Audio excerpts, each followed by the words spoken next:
Hello class seventh social science में आज हम करेंगे social and political life portion का लास्ट चैप्टर जो है चैप्टर नंबर 10 और इस चैप्टर का नाम है structures of the governance in Jammu and Kashmir. Jammu and Kashmir के गवर्नमेंट के स्ट्रक्चर्स के बारे में, जो जम्मू और कश्मीर का जो गवर्नमेंट होता है वो कैसे बना है, उसमें कौन कौन होता है, वो किस तरह से काम करते हैं, उसके बारे में हम इस चैप्टर में हम डिस्कस करेंगे। ठीक है। The Republic of India comprises of 28 states and 9 union territories. जो इंडिया है, ठीक है, जो इंडिया है इसमें कितना, इंडिया में कितने स्टेट्स है? इंडिया में 28 स्टेट्स है और 9 यूनियन टेरिटरीज है। ठीक है। और ये क्या है? इंडिया है। क्या है? इंडिया। ठीक है। The union and the states have their own government. ये इन यूनियन और स्टेट का अपना गवर्नमेंट होता है। गवर्नमेंट क्या होता है? What is government? Government is a group of people who rule a country और एन एरिया। गवर्नमेंट जो है कुछ लोगों का ग्रुप है जो क्या करते हैं? रूल करते हैं किसी जगह पे, किसी कंट्री पे रूल करते हैं, उसको गवर्नमेंट कहते हैं, यानी कि सरकार। ठीक है। अब ये देखो, ये क्या है? ये इंडिया है। ये क्या है? ये इंडिया है। अब इंडिया में कितने स्टेट्स है? 28 स्टेट्स है। कितने स्टेट्स है? 28 स्टेट्स है। यहाँ पे आप देख रहे हो अलग अलग कलर में स्टेट को अलग अलग कलर में दिखाया हुआ है। 28 स्टेट्स है और 9 यूनियन टेरिटरीज है। ठीक है। अब ये स्टेट और 9 यूनियन टेरिटरीज जो है, इन स्टेट्स का अपना गवर्नमेंट होता है। ठीक है। तो फॉर एग्जाम्पल, ये इंडिया का कैपिटल कौन सा है? दिल्ली है ना। दिल्ली जो है इंडिया का कैपिटल है। अब दिल्ली हमारा क्या है? सेंट्रल गवर्नमेंट है। दिल्ली जो है हमारा कैपिटल है, तो वहाँ पे मेन हमारा गवर्नमेंट है, सेंट्रल गवर्नमेंट है। अब एक ही जगह से पूरे इंडिया को तो हैंडल नहीं कर सकते, कंट्रोल नहीं कर सकते, है ना। इतना बड़ा देश है, उस पूरे देश को एक ही जगह से अगर चलाएंगे, देखेंगे तो कितना मुश्किल है। ठीक है। तो इसलिए स्मूथ फंक्शन के लिए, अच्छी तरह से देश को हैंडल कर पाए, अच्छी तरह से कंट्रोल कर पाए, अच्छी तरह से लोगों के वेलफेयर के लिए काम कर पाए, इसलिए क्या किया हुआ है? अलग अलग स्टेट में डिवाइड किया गया है और अलग अलग स्टेट में उनको अपना गवर्नमेंट दिया हुआ है। जो उन गवर्नमेंट को क्या दिया हुआ है? पावर दिया गया है, ताकि वो अपने स्टेट के हित के लिए वो काम कर सके। ठीक है। तो अलग अलग मेन तो होता है सेंट्रल गवर्नमेंट, है ना, जो मेन है। पूरे इंडिया का जो गवर्नमेंट जो होता है वो सेंट्रल गवर्नमेंट है। और अलग अलग स्टेट में भी क्या दिया हुआ है? गवर्नमेंट है। ठीक है। अब यूनियन टेरिटरीज जो है वो जगह है जो डायरेक्ट सेंट्रल गवर्नमेंट के अंडर आते हैं। ठीक है। अब कुछ यूनियन टेरिटरी जो है विद असेंबली है, लेजिस्लेटिव असेंबली है। कुछ यूनियन टेरिटरी जो है विदाउट लेजिस्लेटिव असेंबली है। अब वो क्या होता है? विद लेजिस्लेटिव असेंबली क्या होता है और विदाउट लेजिस्लेटिव असेंबली क्या होता है, वो मैं आपको इस चैप्टर में आपको समझाऊंगी। ठीक है। अब मैंने अभी आपको बताया कि यूनियन और स्टेट का अपना गवर्नमेंट होता है। Government is a group of people who control a country. ठीक है।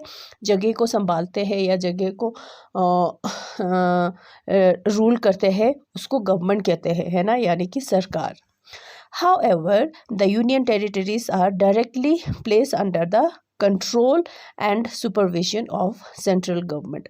अब यूनियन टेरिटरी जो है वो जगहें हैं जो सेंट्रल गवर्नमेंट के अंडर डायरेक्टली आते हैं। ठीक है।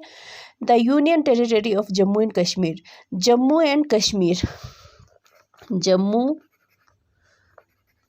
कश्मीर, कश्मीर और लद्दाख, लद्दाख जो है क्या है, पहले क्या था, ये भी एक स्टेट था, ठीक है। मगर अभी ये क्या हो गया है, अगस्त 2019 से कौन से कानून के तहत, एक्ट ऑफ पार्लियामेंट के तहत ये जो है यूनियन टेरिटरी बन गए हैं। अब जम्मू और कश्मीर एक यूनियन टेरिटरी, अभी ये स्टेट नहीं है, अभी ये यूटी है, ठीक है, और लद्दाख एक यूटी है, ठीक है। जम्मू एंड कश्मीर एक यूटी है, यूनियन टेरिटरी है, और लद्दाख भी एक यूटी है, यानी कि यूनियन टेरिटरी है। वो कब बना, 9 अगस्त 2019 में ये डिसीजन लिया गया। कौन से कानून के तहत, कौन से एक्ट के तहत, एक्ट ऑफ पार्लियामेंट के तहत, ठीक है। Union territory of Jammu and Kashmir. अब Jammu and Kashmir, Jammu Kashmir union territory के बारे में हम पढ़ेंगे। After the reorganisation of Jammu and Kashmir on 9 August 2019 the state was divided into 2 union territories. मैंने आपको पहले बोला ये पहले एक स्टेट था, फिर अगस्त 9 2019 में उसको डिवाइड कर दिया, 2 यूनियन टेरिटरीज में इसको डिवाइड कर दिया, जम्मू और कश्मीर यूनियन टेरिटरी और लद्दाख यूनियन टेरिटरी में, ठीक है। अब जम्मू लद्दाख जो है वो विदाउट लेजिस्लेटिव असेंबली है, और जम्मू एंड कश्मीर जो है वो विद लेजिस्लेटिव असेंबली है, ठीक है। अब जो जम्मू कश्मीर जो है वो विद लेजिस्लेटिव असेंबली है, और लद्दाख जो है विदाउट लेजिस्लेटिव है, यहाँ पे लेजिस्लेटिव असेंबली नहीं है, ठीक है। अब ये लेजिस्लेटिव असेंबली क्या होता है, अब सुनो आप ध्यान से।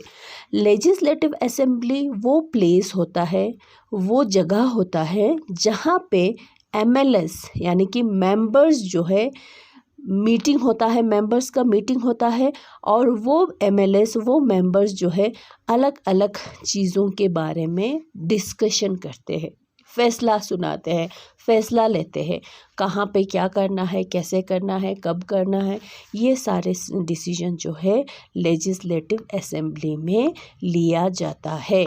जैसे सेंट्रल गवर्नमेंट में कहाँ पे लिया जाता है, पार्लियामेंट में, ठीक है। सेंट्रल गवर्नमेंट में हर फैसला जो है पार्लियामेंट में लिया जाता है ना, पार्लियामेंट में लिया जाता है। Parliament upper house, lower house करके, लोकसभा राज्यसभा करके होता है, एक हाउसेस होते हैं, वहाँ पे सारे मिनिस्टर्स जो है वो मिलते हैं, उनका मीटिंग होता है, और उसमें सारे इम्पोर्टेंट डिसीजंस जो है लिए जाते हैं, है ना, सेंट्रल गवर्नमेंट में। उसी तरह से स्टेट में लेजिस्लेटिव असेंबली जो है वो जगह है जहाँ पे सारे मिनिस्टर जो है उनका मीटिंग होता है, और सारे इम्पोर्टेंट डिसीजंस जो है वहाँ पे लिए जाते हैं, ठीक है।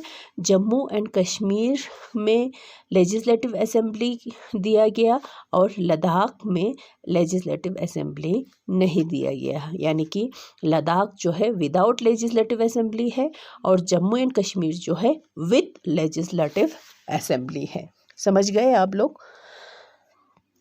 अब लेजिस्लेटिव असेंबली में क्या होता है, मैंने आपको बोला लेजिस्लेटिव असेंबली एक जगह है जहाँ पे मिनिस्टर्स जो है वो उनका मीटिंग होता है, और इम्पोर्टेंट थिंग्स पे डिस्कशन होता है, उनका मीटिंग होता है ना।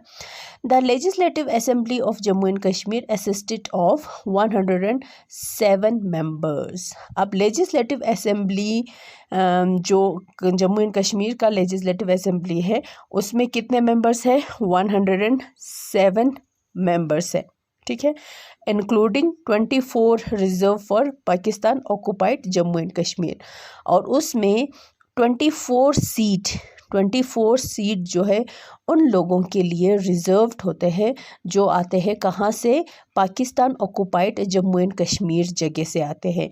पाकिस्तान ऑक्युपाइड जम्मू एंड कश्मीर वो जगह होता है जहाँ पे 1947 में पाकिस्तान ने अटैक किया था, इन्वेड किया था, उस एरियाज़ को पाकिस्तान ऑक्युपाइड जम्मू एंड कश्मीर कहा जाता है, ठीक है। It has a term of 5 years। अब जो ये मेंबर्स बनते हैं कितने सालों के लिए? 5 years के लिए, 5 सालों के लिए, ठीक है। जैसे कि प्राइम मिनिस्टर कितने साल के लिए होता है? 5 years के लिए होता है ना। हर उसी तरह से उनके हर मिनिस्टर्स जो है कितने ईयर्स के लिए होते हैं? 5 years के लिए, ठीक है। To be a member of legislative assembly, उसी a person must be a citizen of India having an age of 25 years और अबव। अगर किसी को लेजिस्लेटिव असेंबली का मेंबर बनना चाहते हैं तो सबसे पहले वो इंडियन सिटीज़न का होना चाहिए, वो इंडियन होना चाहिए, ठीक है। और उसकी एज जो है 25 से कम नहीं होना चाहिए। अगर ज़्यादा है तो चलेगा, मगर कम, उससे कम नहीं होना चाहिए, ठीक है। The Reorganization Act of 2019 provides Chief Minister's Office, Legislative Assembly and Speaker, Deputy Speaker elected among its elected members। अब जो है उसमें क्या है, लेजिस्लेटिव असेंबली में क्या है, उसमें एक चीफ मिनिस्टर होते हैं। लेजिस्लेटिव असेंबली, चीफ मिनिस्टर का ऑफिस होता है, लेजिस्लेटिव असेंबली होता है, उसका एक स्पीकर होता है, डिप्टी स्पीकर होता है, और स्पीकर और डिप्टी स्पीकर जो है उन्हीं में से चुने जाते हैं, ठीक है। The chief minister should enjoy majority in the existing 83 member assembly. अब जो है चीफ मिनिस्टर वो बन सकते हैं जो 107 में से 83 सीट जो है जिनको मिला है, जिस पार्टी को 83 सीट मिला है, 107 सीट में से जिस पार्टी को 83 सीट मिलेंगे उसी पार्टी का जो एक लीडर, उसी पार्टी का जो लीडर जो है वो क्या बनेगा? चीफ मिनिस्टर बनेगा, ठीक है।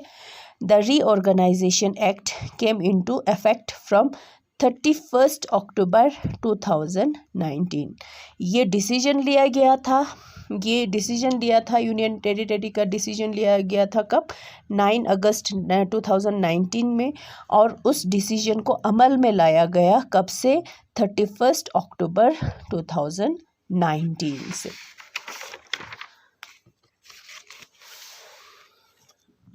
अब देखो, the administrative structure of the government in the union territory of Jammu and Kashmir. अब कैसा होता है गवर्नमेंट का जो स्ट्रक्चर जो होता है वो किस तरह से बना हुआ होता है? देखो, सबसे पहले प्रेसिडेंट ऑफ इंडिया आएगा, फिर उसके बाद लेफ्टिनेंट गवर्नर आएगा, फिर उसके बाद चीफ मिनिस्टर आएगा, फिर उसके बाद काउंसिल ऑफ मिनिस्टर्स आएंगे, फिर आएगा कमिश्नर, सेक्रेटरी आएंगे, फिर उसके बाद दूसरे ऑफिसर्स आएंगे। ये सारे जो है क्या है? Union territory of Jammu and Kashmir के गवर्नमेंट का स्ट्रक्चर है, ठीक है। ये फर्स्ट लद्दाख का, यूटी लद्दाख का लेफ्टिनेंट गवर्नर है, और ये union territory Jammu and Kashmir का फर्स्ट लेफ्टिनेंट गवर्नर है, ठीक है। लद्दाख का लेफ्टिनेंट गवर्नर कौन है? RK माथुर, राधा कृष्ण माथुर जो है वो लद्दाख का लेफ्टिनेंट गवर्नर है, और गिरीश चंद्र मुर्मू जो है वो जम्मू एंड कश्मीर का लेफ्टिनेंट गवर्नर है, ठीक है। ये भी आप याद रखेंगे।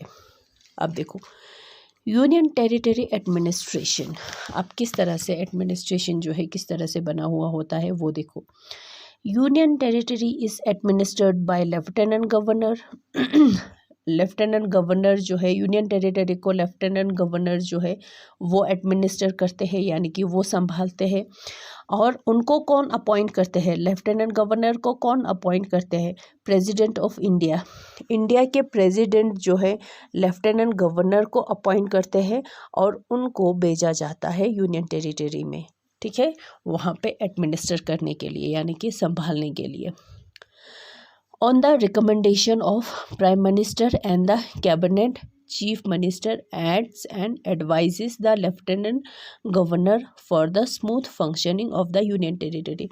अब जो है लेफ्टिनेंट गवर्नर को प्रेसिडेंट, इंडिया के प्रेसिडेंट अपॉइंट तो करते हैं, मगर उनको अपॉइंट करने में किन का रिकमेंडेशन होता है?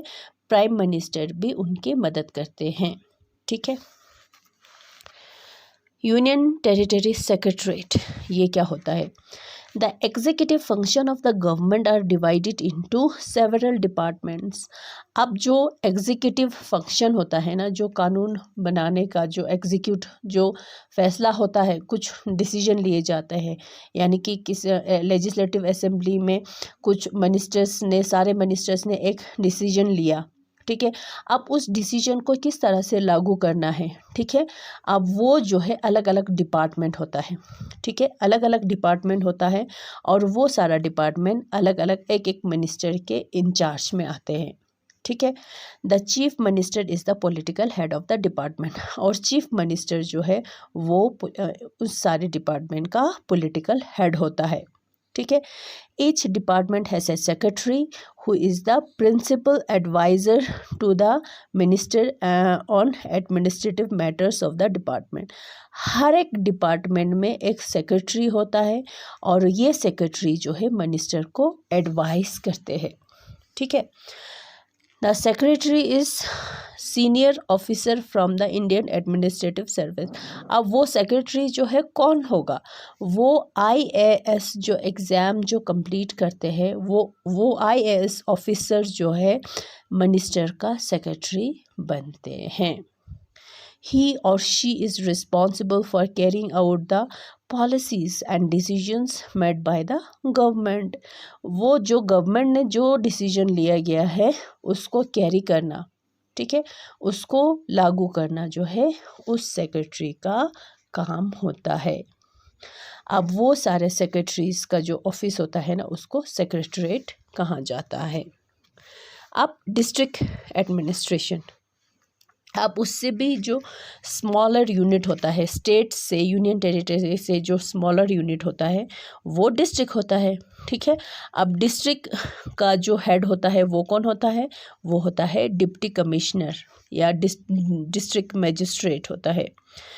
The district is divided into सब divisions, each sub division is placed under sub divisional officer. District जो डिस्ट्रिक्ट जो है उसको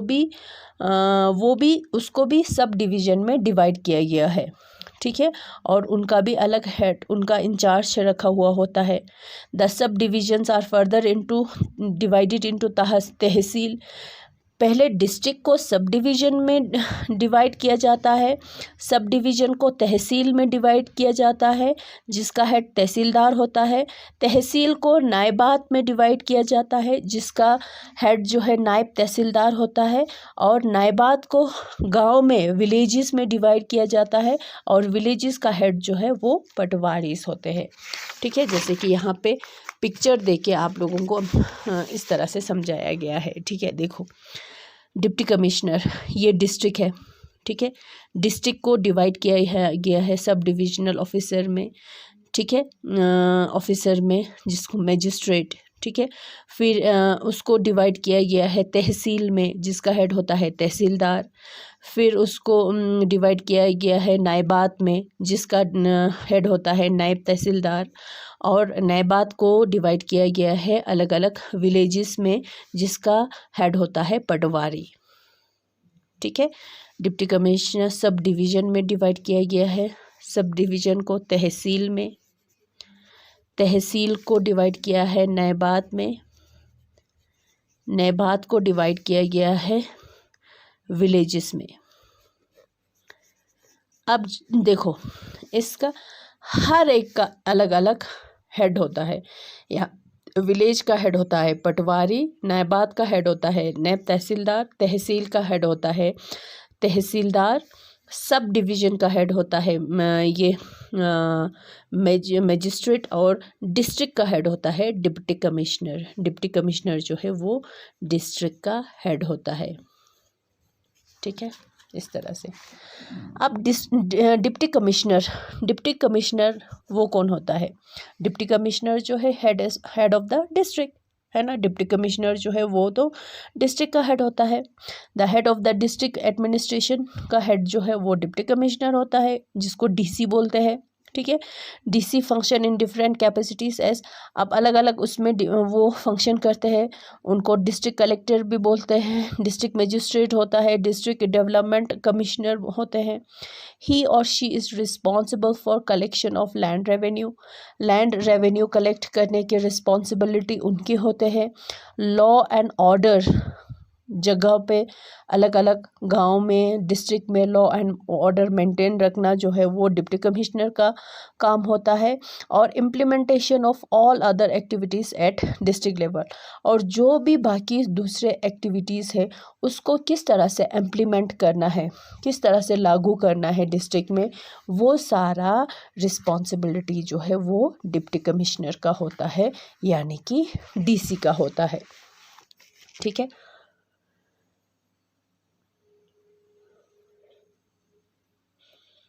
यहाँ पे जो मैंने पहले आपको समझाया था वही दिया गया हुआ है। डिस्ट्रिक्ट का हेड होता है डिप्टी कमिश्नर, सब डिवीज़न का हेड होता है सब डिविजनल मजिस्ट्रेट, तहसील का हेड होता है तहसीलदार, नियाबात का हेड होता है नायब तहसीलदार, ब्लॉक का हेड होता है बीडीओ ब्लॉक डेवलपमेंट ऑफिसर, और विलेज का हेड होता है पटवारी। ठीक है। अब सब डिविजनल, डीसी के बारे में हमने पढ़ा, डिप्टी कमिश्नर। अब सब डिविजनल ऑफिसर, यानी कि the subdivisions of the district are under the charge of subdivisional magistrate who belong to the administrative service. अब जो ये सब डिविजन्स का जो हेड होता है वो कौन होता है, सब डिविजनल मजिस्ट्रेट होता है, वो भी एडमिनिस्ट्रेटिव सर्विस से बिलोंग करते हैं। ठीक है। The subdivisional magistrate perform almost the same function as the district collector और डिप्टी कमिश्नर। इनका जो फंक्शन है, उनका काम जो है डीसी जैसा ही सेम होता है। ठीक है। डिस्ट्रिक्ट लेवल पे जो काम करते हैं वो सब डिविजनल लेवल पे वो काम करते हैं। ठीक है। He aids the deputy commissioner and in integral part of the district administration. अब जो ये सब डिविजनल ऑफिसर जो है किसको एडवाइस करते हैं, किसको हेल्प करते हैं, डिप्टी कमिश्नर को। ठीक है। उसके बाद आता है तहसीलदार, जो तहसील का हेड होता है वो होता है तहसीलदार।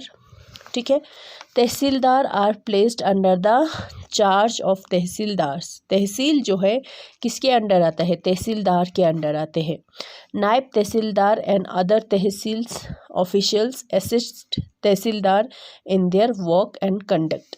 अब तहसीलदार के मदद कौन करते हैं, तहसील ऑफिशियल्स जो है करते हैं। ठीक है। ब्लॉक डेवलपमेंट ऑफिसर यानी कि बीडीओ कहते हैं। कुछ गांव मिलके एक ब्लॉक बनते हैं। ठीक है। अब block is head by BDO. Block का हेड कौन होता है, बीडीओ होता है। Who is responsible for all the development work of the block. अब ब्लॉक में जो जो काम होगा, जो भी डेवलपमेंटल काम होगा, वो सारा उसकी सारे रिस्पॉन्सिबिलिटी किसकी होते हैं, बीडीओ का होता है।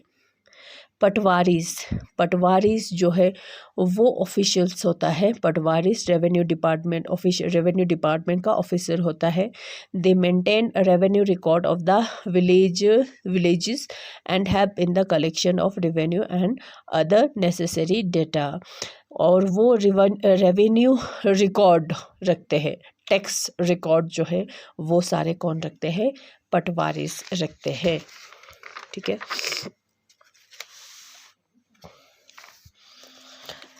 आप यहाँ पे कुछ उनके नाम दिए गए हैं बस। ठीक है। जम्मू कश्मीर और लद्दाख में कितने डिस्ट्रिक्ट्स हैं, तहसील कौन कौन से हैं, वो सारे बताए गए हैं। जैसे कि डिस्ट्रिक्ट कौन कौन जम्मू कश्मीर में, जैसे कि कौन कौन से हैं, अनंतनाग में कितने तहसील है, 12। बारामूला, बांडीपुरा, बुडगाम, गंदरबल, कुलगाम, कुपवारा, पुलवामा, शोपियान, श्रीनगर, डोडा, जम्मू, कठुआ, किश्तवाड़, पुंछ, राजौरी, रामबन, रैजी, सांभा, उधमपुर। ये क्या है, ये जो है डिस्ट्रिक्ट्स के नाम है जम्मू एंड कश्मीर के। जम्मू और कश्मीर में कितने डिस्ट्रिक्ट्स हैं? 20 डिस्ट्रिक्ट्स है। तहसील तो बहुत सारे हैं। लद्दाख में कितने डिस्ट्रिक्ट है? 2 है, एक लेह और एक कारगिल। ठीक है, तहसील कितने हैं? लेह में 8 तहसील है और कारगिल में 7 तहसील है। ठीक है, लद्दाख में कितने तहसील है, डिस्ट्रिक्ट कितने हैं? 2। और जम्मू एंड कश्मीर में कितने तहसील है? 20। ठीक है, ये सब आप रीड करेंगे, एक बार इस टेबल को आप रीड करेंगे। ओके, तो इसके साथ हमारा ये social and political life portion जो है वो कंप्लीट होता है। ठीक है, नेक्स्ट क्लास में हम इसी चैप्टर का हम एक्सरसाइज करेंगे। ठीक है, थैंक यू।